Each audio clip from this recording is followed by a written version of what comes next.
Puji Tuhan, sore hari ini kita boleh kembali sama-sama bersekutu dan kita akan kembali belajar kebenaran firman Tuhan. Bapak Ibu Saudara sekalian, percayalah bahwa jika gereja Tuhan masih berdiri dan bergerak dan tetap kuat sampai dengan hari ini, itu bisa terjadi semua karena ada kekuatan dari Roh Kudus yang menyertai. Jadi kalau saudara sekalian boleh setia mengiring Tuhan, saudara boleh teguh berdiri dalam iman percaya kita kepada Tuhan. Itu bukan karena kita hebat, karena sehebat-hebatnya orang, sejago-jagonya orang dalam berteologi. Kalau tanpa ada kekuatan Roh Kudus, Bapak Ibu Saudara sekalian, maka tidak akan ada yang bisa bertahan. Ya sebab, saudara, kalau kita ingat cara hidup gereja mula-mula pada saat itu, ya kenapa kekristenan orang-orang yang mengikut Kristus pertama kali boleh disebut sebagai Kristen bisa terus berjuang menghadapi semua tantangan pada saat itu, sehingga keselamatan atau pengenalan akan Tuhan Yesus Kristus itu bisa sampai kepada kita. Ya, sudah bisa bayangkan pekerjaan atau peristiwa yang terjadi di bangsa Yahudi sana tentang hebatnya Tuhan Yesus bagi kehidupan orang percaya bisa sampai kepada kita hari ini. Ya, itu bukan hal yang mudah, melewati tantangan yang luar biasa, yang nggak banyak, nggak sedikit nyawa yang dikorbankan, nggak sedikit daya yang diupayakan, pengorbanan yang sangat besar, sehingga kekristenan bisa sampai dengan kita di tempat ini. Ya, kalau kita merenungkan itu, Bapak Ibu Saudara sekalian, semua itu karena kerja kuasa Roh Kudus. Ya, sebab tanpa penyertaan Roh Kudus, maka sebetulnya kekristenan akan jadi agama yang sekedar agama rutinitas saja, akan jadi agama yang isinya aturan-aturan belaka. Ya, Bapak Ibu Saudara sekalian, itu kalau tanpa karya Roh Kudus. Ya, oleh sebab itu kita sangat bersyukur, Bapak Ibu Saudara sekalian, kalau sampai dengan hari ini kita masih teguh berdiri, kita masih berpegang kepada kepercayaan kita kepada Tuhan Yesus Kristus. Ini semua karena karya Roh Kudus yang bekerja sampai dengan hari ini.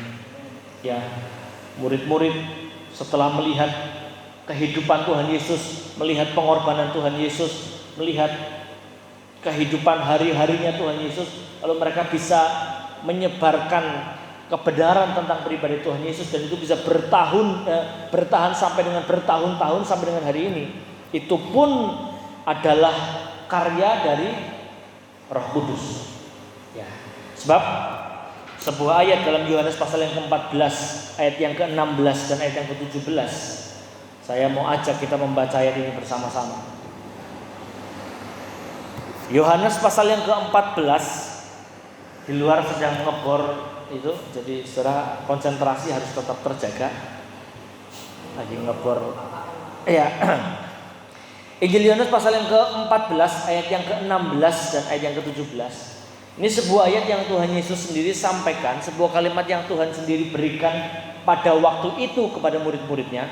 Dan ini menjadi sebuah kalimat yang terus berkuasa sampai dengan hari ini. Injil Yohanes pasal yang ke-14 ayat yang ke-16 dan ayat yang ke-17. Mari baca ayat ini bersama-sama.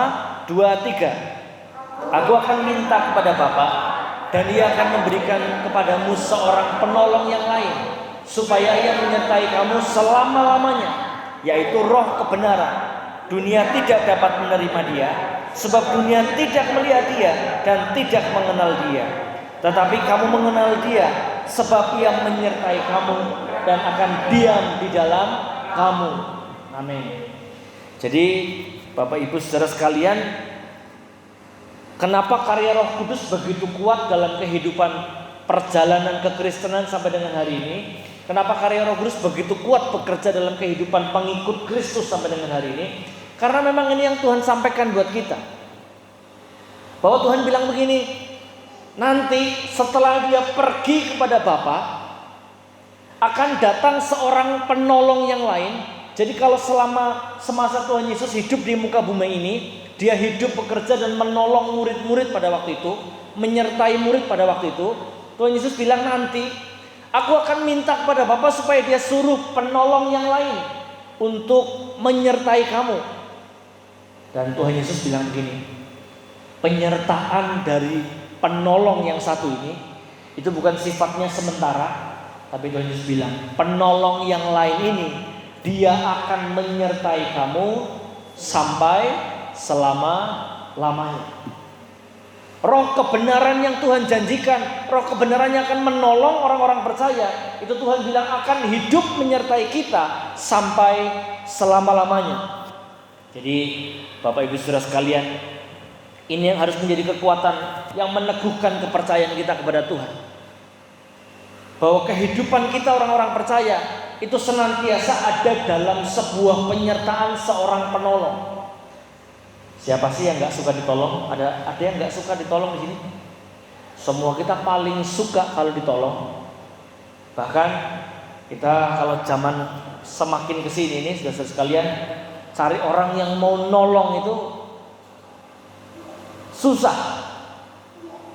Kita seringkali menemukan di dalam kehidupan kita, orang kalau mau nolong pasti ada udang di balik rempeyek. Gitu.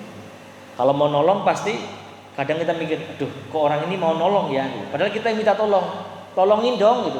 Begitu dia nolong kita mikir, jangan-jangan ada maunya kok mau nolong begitu. Karena untuk kita menerima pertolongan atau menerima pertolongan adalah sebuah hal yang memang didambakan oleh kehidupan semua manusia. Orang paling suka kalau terima pertolongan. Dan oleh sebab itu Bapak Ibu Saudara sekalian, Tuhan Yesus bilang, aku tahu bahwa setelah aku nanti pergi kepada Bapa, aku akan mintakan buat kamu seorang penolong yang akan menyertai kamu sampai selama-lamanya. Itu Tuhan Yesus bilang.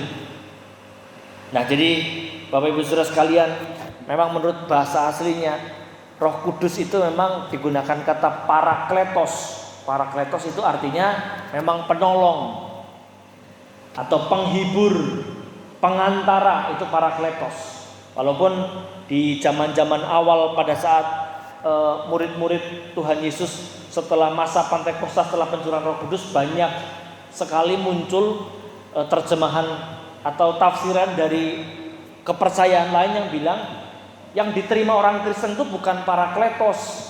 Yang akan datang menolong orang percaya itu bukan parakletos, tapi yang namanya periklitos gitu ya.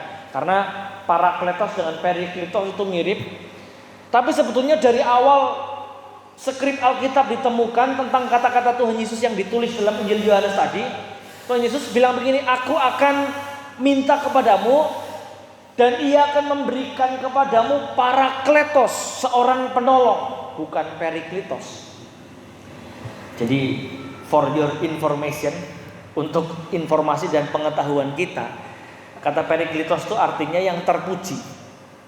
Kalau yang terpuji dalam bahasa Arab itu yang orang sering sebut dengan istilah nama Ahmad atau Muhammad, itu artinya yang terpuji. Maka tafsiran orang di luar kepercayaan Tuhan Yesus bilang, oh nanti penolong yang lain itu bukan parakletos. Orang Kristen itu salah mengartikan, sebetulnya nanti akan datang untuk nolong orang Kristen. Itu namanya periklitos atau yang terpuji, atau bahasa seberang sana, bahasa orang-orang di bangsa Arab sana bilang Ahmad. Ya. Logat saya sudah sampai ke Arab-Araban Ahmad. Nah itu Ahmad itu kan artinya yang terpuji. Ini pada waktu awal memang sering diperdebatkan, itu orang Kristen salah. Sebetulnya yang dimaksud adalah nanti Tuhan Yesus bilang nanti akan datang buat orang-orang Kristen, buat pengikut Kristus, seorang penolong yang lain, yaitu si terpuji itu. Ya ini digeser artikan, padahal dari awal Tuhan Yesus bilang, dari Alkitab yang ditemukan, dari skrip awal yang ditemukan, itu ditulis memang parakletos, sang penolong, atau akar bahasanya kata orang pintar ini alon parakleton, sejenis dari sama, tidak berbeda, dari jenis yang sama dan satu. Ini menjelaskan kepada kita sebuah konsep yang kita kenal dalam kekristenan yang namanya Trinitas atau Tritunggal. Itu yang Tuhan Yesus bilang, aku akan mengirimkan kepada kamu seorang penolong yang lain. Artinya penolong yang lain bukan pribadi yang lain, tapi Parakletos. Sama, dari jenisku yang sama, tapi pribadi yang lain. Maka kita kenalkan konsep Trinitas. Ada Allah Bapa, ada Allah Putra, ada Allah Roh Kudus. Allah Putra itu apa? Yohanes pasal yang pertama itu bilang begini, pada mulanya adalah firman. Firman itu bersama-sama dengan Allah. Ya, pada mulanya dia tinggal bersama Allah. Jadi firman itu jadi manusia, firman itu jadi daging. Itulah yang disebut sebagai Allah Putra. Atau bahasa orang kita di seberang, saudara-saudara kita di sana bilang begini, itu kalimatullah. Kalimatullah itu artinya kalimat yang jadi daging. Kalau saudara sering baca, dengar kata kalimatullah, itu firman yang menjadi daging. Itulah Allah Sang Putra. Sebuah ayat dalam next coba, Yohanes pasal 15 ayat yang ke-26. Di sana ditulis begini, kalau penghibur yang akan kuutus dari Bapa datang, yaitu roh kebenaran yang keluar dari Bapa. Ini yang dimaksud Tuhan Yesus. Jadi aku akan memberikan kepadamu penolong yang lain, sebuah roh pribadi yang adalah roh kebenaran, yang bukan yang lainnya, ya bukan lainnya, tapi yang keluar dari Bapa. Jadi ini menegaskan kepada kita, Bapak Ibu Saudara sekalian, ketika Tuhan Yesus menjanjikan seorang penolong, dia itu bukan menjanjikan hal yang lain, tapi bagian dari pribadinya sendiri yang sering kita kenal dengan pribadi Allah Roh Kudus. Dia adalah pribadi yang menolong orang percaya sampai dengan hari ini. Pribadinya dan pekerjaannya itu sangat hebat sekali dalam seluruh perjalanan kehidupan orang percaya. Dia menghibur, dia memberi kekuatan, dia menyertai, dia memberikan hikmat, dia memberitahu hal-hal yang Bapa mau sampaikan kepada manusia. Banyak pekerjaan dahsyat yang dilakukan oleh pribadi Allah Roh Kudus untuk menyertai kehidupan kita orang percaya. Bahkan sebuah kalimat yang Tuhan Yesus pernah sampaikan pada saat dia masih hidup dalam dunia, dia bilang begini, adalah lebih baik kalau aku pergi kepada Bapa. Sebab jika aku gak pergi kepada Bapa, maka penolong itu gak akan datang. Jadi buat kita Bapak Ibu Saudara sekalian, apa yang Tuhan Yesus sampaikan itu berarti begini, nanti kalau aku pergi kepada Bapa, kalau selama aku hidup di muka bumi ini, kamu merasa tertolong, merasa disertai oleh pribadiku selama aku di muka bumi ini, nanti ada lagi yang lebih baik lagi dari aku. Dia bukan hanya ada mendampingi kamu untuk menyertai kehidupanmu, tapi pribadi Roh Kudus itu adalah pribadi yang bukan hanya berdampingan dengan kita, tapi dia tinggal di dalam kehidupan orang percaya. Bahkan dalam pengakuan iman kan kita sebutkan Roh Kudus adalah pribadi Allah yang menguduskan. Dia tinggal dalam diri orang beriman dan memenuhi kehidupan orang percaya. Saudara bisa bayangkan Tuhan Yesus sebagai pribadi Allah Sang Putra, pada saat dia berkarya melayani di sepanjang hidupnya di muka bumi ini, dia menyertai murid-muridnya saja. Banyak pekerjaan luar biasa yang dia kerjakan. Apalagi kalau pribadi Allah itu bukan tinggal di luar kita, tapi tinggal di dalam diri kita, maka saudara bisa bayangkan betapa dahsyatnya pekerjaan Allah yang akan bisa dikerjakan melalui kehidupan kita kalau Allah Roh Kudus itu benar-benar nyata dan tinggal dan berkuasa sepenuhnya dalam kehidupan kita. Jadi Bapak Ibu Saudara sekalian, bulan ini kita akan banyak belajar tentang pribadi Allah Roh Kudus. Saya rindu kita semua merasakan dan menghidupi pribadi Allah yang dia mau tinggal dalam diri kita, dia mau memenuhi kehidupan kita. Ya karena Allah itu rindu kehidupan kita itu menjadi kehidupan yang penuh dengan kuasa. Ya, Allah kita itu rindu kehidupan kita orang percaya bukan hanya jadi seperti yang lain biasa saja kehidupannya. Ya orang lain ngetan ya kita ngetan, kita ngulon ya ngulon ya ikut kehidupan rata-rata lah. Allah kita mau dengan adanya pribadi luar biasa yang memenuhi diri orang percaya. Kita harusnya jadi orang-orang Kristen harus jadi pengikut Kristus yang dimanapun kita berada, kita menunjukkan betapa dahsyatnya kerja kuasa Allah lewat kehidupan kita orang-orang percaya.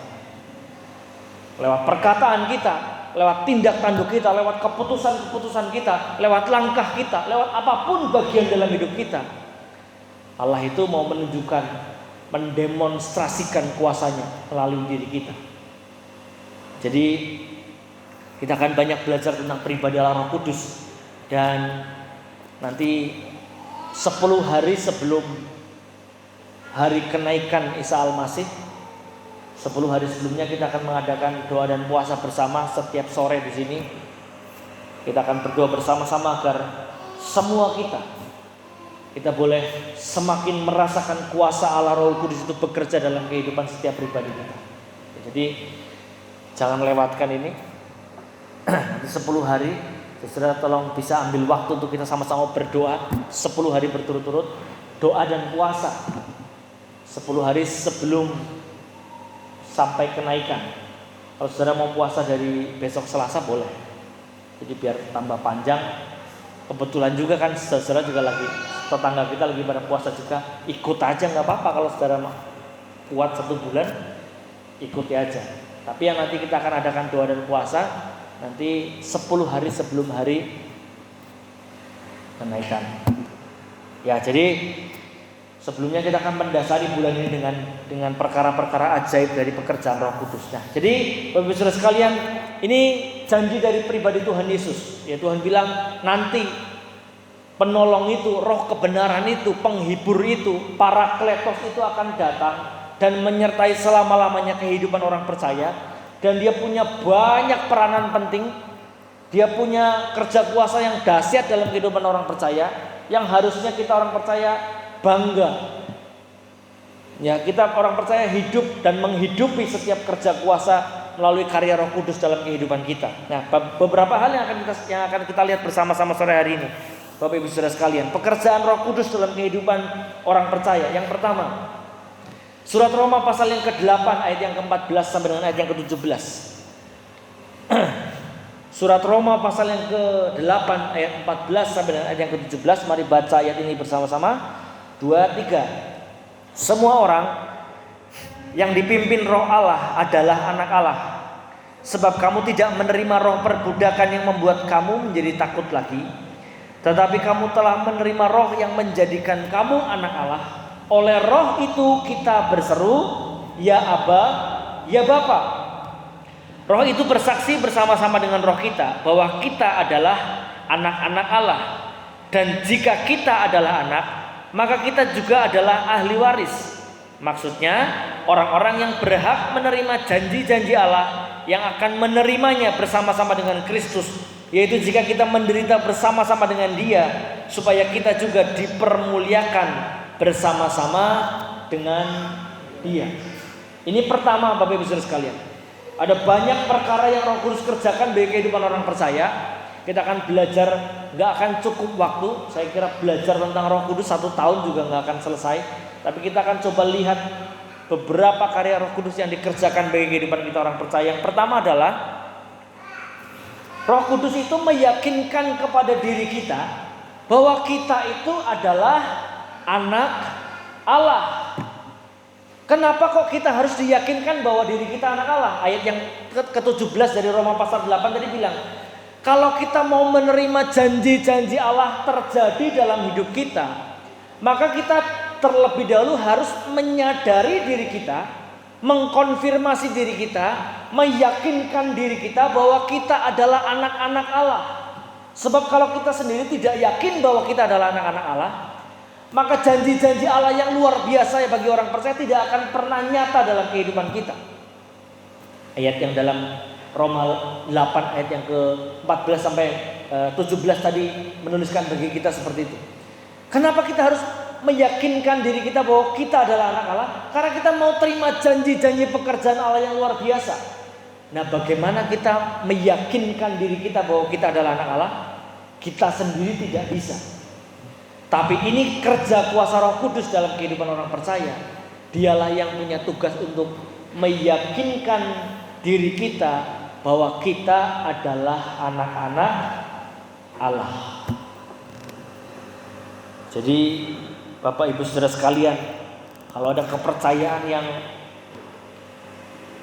punya pemahaman sampai memanggil Tuhan itu sebagai Bapa, itu ya hanya ada di kita, ada di kekristenan. Hanya pengikut Kristus yang punya ajaran, ditanamkan pengertian sampai sedalam memanggil Tuhan kita, ya Aba, ya Bapa. Sampai di titik kita bisa memanggil ya Aba, ya Bapa, itu tidak akan pernah terjadi kalau bukan karena Roh Kudus yang bekerja dan meyakinkan diri kita. Alkitab dalam versi The Message, saya ada tulis di depan, saudara kalau bisa baca itu karena layarnya coklat, saya bikin background coklat. Dalam ayat yang ke-16 versi The Message, saya terjemahkan dalam bahasa Indonesia, tulisannya begini. Roh Allah itu menyentuh roh kita, ya, Roh Allah menyentuh rohnya kita dan dia mengkonfirmasi siapa sebenarnya diri kita. Dia tahu siapa Allah bagi kita dan kita tahu, ya, membuat kita tahu siapa kita bagi Allah, yaitu antara kita dengan Allah ada hubungan ini, Bapa dan Anak. Ini Alkitab versi The Message punya terjemahan seperti ini. Jadi Roh Allah, Roh Kudus itu membuat kita ngerti, atau bahasa yang tadi kita baca dalam versi The Message, dia mengkonfirmasi siapa diri kita sebenarnya. Jadi keyakinan dalam diri kita bahwa kita adalah anak Allah itu bukan datang dari pendeta, bukan datang dari manapun. Itu kerja kuasa Roh Kudus yang membuat kita yakin bahwa kita adalah anak-anak Allah.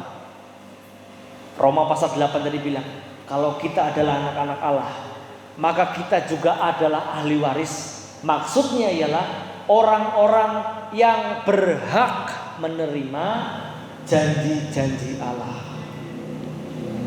Jadi kalau saudara rindu menerima janji-janji Allah dalam hidup, kita minta pertolongan Roh Kudus untuk mengkonfirmasi, meyakinkan diri kita bahwa saya adalah anak Allah. Maka janji pertolongan Allah itu jadi bagian kita. Karena aku anak Allah, maka janji penyertaan Tuhan itu adalah bagianku. Ya, janji perkara-perkara yang ajaib terjadi dalam kehidupanku itu jadi bagianku karena aku adalah anak-anak Allah. Jadi Bapak Ibu Saudara sekalian, ini hal yang penting sekali dalam kehidupan. Kerja kuasa Roh Kudus yang meyakinkan bahwa diri kita adalah anak-anak Allah. Yang kedua Bapak Ibu Saudara sekalian, yang kedua, karya Roh Kudus bagi kehidupan orang percaya adalah menjadi perantara antara kita dengan Bapa. Jadi Roh Kudus punya pekerjaan buat kehidupan kita orang percaya. Dia menjadi perantara antara kita dengan Bapa. Yohanes pasal yang ke-12 ayat yang ke-13 sampai dengan ayat yang ke-16. Saya ini tulis 16, tapi saya tulis di presentasinya 12, jadi saudara coba lihat yang betul yang mana. Yohanes pasal yang ke-12 ayat 13 sampai dengan 16, atau yang ditulis sebetulnya Yohanes 16, tapi saya akan bacakan ayatnya buat Bapak Ibu Saudara. Tetapi apabila ia datang, yaitu Roh kebenaran, ia akan memimpin kamu ke dalam seluruh kebenaran. Sebab ia tidak akan berkata-kata dari dirinya sendiri, tetapi segala sesuatu yang didengarnya itulah yang akan dikatakannya, dan ia akan memberitakan kepadamu hal-hal yang akan datang. Ia akan memuliakan aku, sebab ia akan memberitakan kepadamu apa yang diterimanya daripadaku. Segala sesuatu yang Bapa punya adalah aku punya. Perhatikan kalimat yang terakhir. Sebab itu aku berkata, ia akan memberitakan kepadamu apa yang diterimanya daripadaku. Jadi Bapak Ibu Saudara sekalian, Roh Kudus adalah penghubung antara kita dengan Bapa. Ayat tadi bilang dia akan menyampaikan kepada kita segala sesuatu yang datang dari Bapa. Bahkan ayat tadi dengan hebat mengatakan begini, bahkan hal-hal yang akan datang dia akan sampaikan kepada kita. Ya, apa yang datang dari Bapa, bahkan hal-hal yang akan datang dia akan sampaikan kepada kita.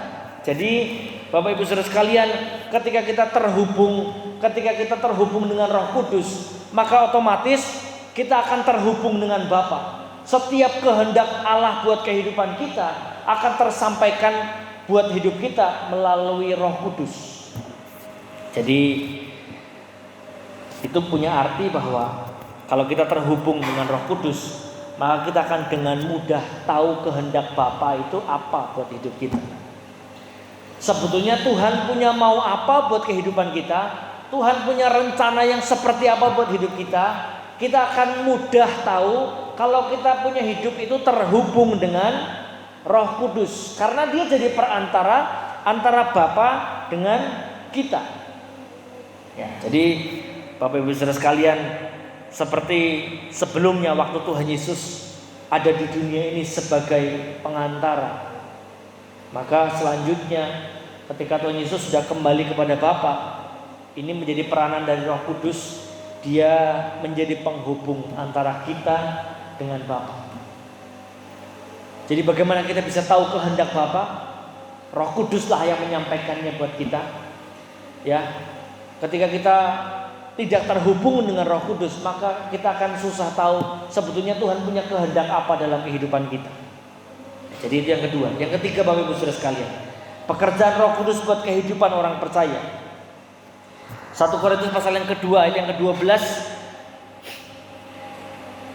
Saya bacakan buat Bapak Ibu Saudara. Kita tidak menerima roh dunia, tetapi roh yang berasal dari Allah, supaya kita tahu apa yang dikaruniakan Allah kepada kita. Jadi ini yang ketiga, Bapak Ibu Saudara sekalian, karya Roh Kudus bagi kehidupan orang percaya adalah dia membuat kita mengetahui sebetulnya apa-apa saja sih yang telah dikaruniakan Allah bagi kita. Ya, jadi kalau dalam terjemahan bahasa Indonesia sehari-hari, di sana ditulis begini: supaya kita mengetahui semua yang telah dianugerahkannya kepada kita. Jadi sebetulnya Allah itu menganugerahkan banyak hal kepada kita. Ya, karunia-karunia Allah itu banyak sekali ditaruh dalam kehidupan kita orang percaya. Tapi supaya kita bisa mengetahui sebetulnya apa saja sih karunia yang Tuhan berikan buat kehidupan kita. Nah, untuk mengetahuinya, ini tugas Roh Kudus memberitahu kepada saya dan saudara sekalian sebetulnya karunia apa saja yang ada terkandung yang Tuhan taruh dalam kehidupan kita. Ada banyak karunia yang Tuhan berikan bagi kehidupan kita, yang pasti tujuannya untuk memperlengkapi kita dalam kehidupan. Tapi untuk mengetahui karunia itu apa, kita perlu tuntunan Roh Kudus. Kita perlu tuntunan dari roh yang berasal dari Allah itu. Ya, semua karunia yang berasal daripada Tuhan itu pasti punya tujuan untuk memperlengkapi kehidupan kita orang percaya. Dan itu harus kita ketahui, sebab kalau kita sudah tahu setiap karunia-karunia yang Tuhan berikan dalam hidup kita, maka kita akan bisa memberdaya gunakan itu untuk kita bisa jadi berkat buat semua orang. Kalau kita nggak tahu, Bapak Ibu Saudara sekalian, bahwa kita sudah punya karunia yang Tuhan taruh dalam diri kita, maka seperti kita punya senjata bagus, tapi kita nggak ngerti kalau kita punya senjata. Kita punya fasilitas bagus dalam hidup untuk kita bisa jadi berkat buat orang lain, tapi kita nggak tahu kita sebetulnya bisa berguna buat orang lain. Ada seorang bapak, dia mau pergi ke Amerika, dia punya anak kerja di Amerika, dan ceritanya anaknya sudah sukses di Amerika. Lalu anaknya bilang, "Pak, ayo pergi ke Amerika, saya belikan tiket. Sudah, pokoknya Bapak tinggal bawa pakaian aja sama bawa badan. Sampai di sana nanti saya jemput. Yang penting Bapak naik pesawat aja langsung, tiketnya sudah saya beri." Ya, kirimkan tiketnya, sampai di sana bapaknya siap, oke. Perjalanan ke Amerika mungkin makan waktu belasan jam. Jadi sebuah perjalanan penerbangan yang cukup panjang. Nah, bapaknya ingat pesan anaknya, pokoknya yang penting bawa baju ganti aja sama bawa badan, yang penting semua sudah disediakan Pak, ya. Nanti saya jemput sampai di bandara. Sampai di pesawat, Begitu tiba waktunya mau dikasih sarapan gitu ya, karena penerbangannya cukup panjang kan ada sarapannya. Ketika ditawari sarapan, tawari Pak, mau makan apa? Mau makan nasi lemak atau mau makan nasi uduk atau mau makan nasi apa? Bapak ini mikir, aduh, saya itu kalau naik kereta aja pop mie yang di luar di warung kalau saya beli harganya 3.000, begitu di kereta api cuma diseduh air panas jadi 15.000 gitu. Ini 3.000 jadi 15.000, 5 kali lipat. Lah ini di pesawat ditawari adanya juga cuma nasi aja, nasi lemak, nasi yang pokoknya nasi lah ya, karena memang sarapan barangkali ditawari nasi. Dia lihat-lihat, kok nggak ada pop mie ya gitu. Nggak ada pop mie juga. Aduh, kalau ada pop mie barangkali ya di pesawat naiknya 25.000 barangkali, dia pikir begitu. Tapi dia juga nggak bawa sangu juga. Jadi ketika ditawari sarapan, dia tolak. Aduh maaf, nggak bawa uang, nanti nggak bisa bayar gitu. Tiba waktu jam 10 waktu snack, Pak mau minum kopi apa minum teh? Karena dia nggak bawa uang, dia tolak lagi. Udahlah nggak apa-apa, tak tahan lah. Jadi saya siang mungkin barangkali udah sampai. Ternyata penerbangan masih panjang. Sampai tiba makan siang, tawar lagi, Pak mau makan apa? Ini ada nasi rendang, ada sama nasi otak atau nasi kikil gitu ya. Mau makan apa? Bapaknya mikir, aduh. Siang itu dia sudah mulai kelaparan, dia sudah mulai mikir, anak saya ini kurang ajar. Ternyata perjalanannya panjang, saya nggak dikasih sangu, saya dibilangin pesan cuma cukup bawa baju saja sama bawa badan. Padahal di pesawat itu cukup lama, saya kelaparan. Apalagi di pesawat AC-nya nyala terus. Karena kalau di dalam AC itu kan pasti gampang, kalau dingin itu kan gampang lapar. Tiba siang, waktu snack sore datang, dia tolak lagi. Semakin marah dia sama anaknya. Anak saya ini memang gak mikirin orang tuanya. Perjalanan jauh begini saya gak dikasih makan, gak dikasih sangu. Makanan-makanan di pesawat pasti mahal-mahal lah. Gitu. Akhirnya dia sampai di Amerika, dijemput sama anaknya. Ketemu sama anaknya, dia diam 1000 bahasa. Dia marah sama anaknya. Gimana Pak perjalanannya? Biasa. Dia marah sama bapaknya. Dia marah sama anaknya. Anaknya mulai curiga, kenapa kok bapak saya diem aja? Pak kenapa sih Pak nggak seneng? Anaknya sukses di Amerika, saya kasih tiket pesawat bagus-bagus begini loh, eksekutif loh Pak. Kok bapak nggak senang sih? Saya sudah belikan tiket mahal-mahal tuh, bapak lihat saya di sini kok nggak senang? Jadi ya akhirnya bapaknya cerita, ya kamu anak yang baik tapi kok agak kurang ajar juga. Perjalanan begitu panjang, kenapa saya nggak dikasih sangu? Jadi sepanjang jalan saya kelaparan. Bapaknya bilang gitu. Akhirnya nanya, loh Pak, lah kenapa nggak makan? Lah kan yang nawarin makan di sepanjang hari itu kan sudah termasuk harga tiket. Bapak tinggal milih aja, kenapa Bapak nggak milih makan? Akhirnya Bapak kelaparan sendiri. Bapaknya kaget dengar gitu. Oh lah, saya kira bayar. Makanya saya tolak itu semua. Nasi, kopi, teh, kue, semua saya tolak karena saya kira saya harus bayar itu, jadi saya tolak. Nah, jadi fasilitas yang bagus seperti itu hanya nggak berguna buat bapaknya karena nggak ada yang ngasih tahu. Kehidupan kita juga begitu Bapak Ibu Saudara sekalian. Kita punya banyak karunia-karunia yang Tuhan kasih dalam diri kita. Kalau kita tidak tahu, maka karunia-karunia yang hebat, yang dahsyat itu tidak akan pernah bisa diberdaya gunakan, nggak pernah bisa berguna buat orang lain, nggak bisa jadi berkat buat orang lain.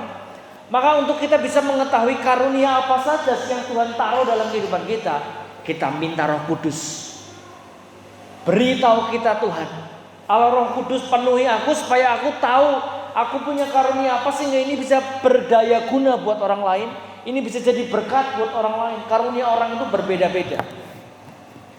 Kita semua dalam satu komunitas di tempat ini, kita punya karunia yang berbeda-beda. Yang saya yakin dan percaya semua karunia yang datangnya dari Allah itu memperlengkapi kita untuk kita menjadi sebuah kesatuan tubuh Kristus yang akan jadi berkat buat semua orang. Kita hanya perlu mengetahui karunia apa sih yang jadi bagian kita. Kita sendiri tidak bisa, oleh sebab itu minta sama Roh Kudus. Karunia apa sih yang terkandung dalam diriku? Ada orang yang punya karunia bisa menasehati orang. Ada orang yang punya karunia dia bisa menyembuhkan orang. Ada orang yang punya karunia dia bisa berdoa. Ada karunia yang Tuhan kasih untuk senyum aja orang udah bahagia. Ada orang yang cuma senyum aja kita sudah senang. Ya, kita lihat wajahnya aja udah kayaknya nggak pengen marah gitu. Ya. Bisa orang-orang yang seperti ini cocok untuk jadi penyambut jemaat. Gitu. Kalau yang senyum aja kita lihat wajahnya kita lagi marah nggak jadi marah. Langsung kita harus karuniamu ini penyambut jemaat. Kalau yang pintar nagih berarti jadi ini kolektan misalnya. Kolektan kan penagih. Ya banyak karunia. Nah yang kita perlu tahu ini, ada orang yang punya karunia bermusik, ya melayani Tuhan lewat pujian. Ada orang yang punya karunia memang ada di bidang-bidang lain. Semua karunia yang datang dari Allah tujuannya pasti memperlengkapi, ya diperlengkapi untuk memperlengkapi, untuk berdaya guna, untuk jadi berkat buat semua orang. Ya itu yang ketiga. Yang keempat, yang terakhir untuk pelajaran kita sore hari ini Bapak Ibu Saudara sekalian. Yang keempat, karya Roh Kudus buat kehidupan orang percaya adalah Dia membantu kita dalam setiap kelemahan kita. Ya, Roma pasal yang ke-8 ayat yang ke-26. Mari saya ajak kita melihat ayat ini bersama-sama. Surat Roma pasal yang ke-8 ayat yang ke-26. Demikian juga Roh membantu kita dalam kelemahan kita. Sebab kita tidak tahu bagaimana sebenarnya harus berdoa. Tetapi Roh sendiri berdoa untuk kita kepada Allah dengan keluhan-keluhan yang tidak terucapkan. Jadi dari ayat ini kita tahu Bapak Ibu Saudara sekalian, sebab Allah tahu bahwa kita manusia itu adalah makhluk yang lemah dan rentan terhadap segala sesuatu. Ayat yang tadi kita baca menggambarkan begini. Saking lemahnya kita, kadang kita untuk berkata-kata kepada Tuhan, untuk mengutarakan doa kita kepada Tuhan saja, kita perlu ditolong loh oleh Roh Kudus. Ya, ayat ini juga punya arti yang seperti itu. Ya saking lemahnya kehidupan kita, maka sebetulnya kita perlu seorang pribadi yang selalu setiap waktu bisa menolong kehidupan kita. Pasangan kita, orang-orang terdekat kita, mereka bisa tolong kita hanya sebatas kemampuan dia, hanya sebatas waktu saja. Semua orang yang ada di dekat kita, semua ada masanya mendampingi kita. Suatu waktu mereka akan pergi juga. Tapi penyertaan Roh Kudus, pertolongan Roh Kudus, Tuhan Yesus janjikan bukan sementara, tidak berbatas waktu, tapi pertolongan Roh Kudus itu ada sampai selama-lamanya. Karena Tuhan tahu betapa lemahnya kehidupan kita. Ya sampai ayat tadi kan bilang, Rasul Paulus bilang, bahkan untuk berkata-kata kepada Tuhan, jangankan minta tolong, menyampaikan keluhan. Orang kan paling gampang sebetulnya ngeluh. Ya, menyampaikan sesuatu dengan ngeluh itu lebih gampang mana? Ngeluh itu kan hal yang paling gampang. Kita akan punya 1001 alasan untuk kita bisa ngeluh setiap hari. Karena ngeluh itu hal yang paling mudah dilakukan oleh manusia. Tapi Roma pasal 8 yang tadi kita baca bilang, bahkan untuk kita menyampaikan keluhan-keluhan kita kepada Allah pun kita perlu pertolongan Roh Kudus. Ini bukan menunjukkan kita harus selalu ngeluh, bukan, tapi menunjukkan bahwa saking lemahnya kita, bahkan untuk berkata-kata menyampaikan sesuatu kepada Allah saja, kita perlu pertolongan Roh Kudus. Jadi Bapak Ibu Saudara sekalian, bukan hanya keluhan-keluhan, tapi dalam setiap kelemahan-kelemahan kita yang lainnya, kita perlu kerja kuasa Roh Kudus yang menolong kita. Saudara yang masih berpikir, masih merasa Tuhan aku masih lemah kalau aku nahan emosi, Tuhan aku masih lemah kalau lihat kelakuan orang, aku masih lemah Tuhan, aku harus terpancing emosinya kalau dengar kata-kata mertuaku, dengar kata-kata adikku, dengar kata-kata besanku, dengar kata-kata pasanganku, aku lemah. Aku nggak bisa kalau dengar dia ngeluh aja, pasti emosiku meledak. Dalam hal yang lemah-lemah seperti itu, kita tidak akan mampu mengatasinya kalau tanpa pertolongan dari Roh Kudus. Maka ayat tadi bilang, Roh membantu kita dalam setiap kelemahan-kelemahan kita. Terlalu banyak kelemahan kita dalam hidup, Bapak Ibu Saudara sekalian. Kita ini manusia kita ini makhluk manusia, ini makhluk yang paling rentan lah pokoknya. Dengar apa sedikit tersinggung ya, lihat kelakuan aneh sedikit di depan mata kita, istri kita, suami kita, ya orang tua, mertua kita, orang tua kita lihat kelakuannya begitu, hati kita rasanya sakit, hati panas, rentan lah pokoknya hidup kita. Lemah sekali. Maka kita perlu pertolongan Roh Kudus. Kita sendiri nggak akan mampu, percayalah. Ya, kita bukan orang yang hebat untuk kita bisa mengendalikan diri kita. Tapi dalam kuasa Roh Kudus, Dia akan menolong dalam kelemahan-kelemahan kita. Dia akan menyertai kita untuk mengingatkan kita. Maka ketika saudara sedang mau ngomong sesuatu tentang orang yang negatif, kalau kita dekat, kita terhubung dengan Roh Kudus, maka Dia akan melembutkan hati kita dan bilang, jangan. Stop, mandek di sini, aja ngomong, tenang.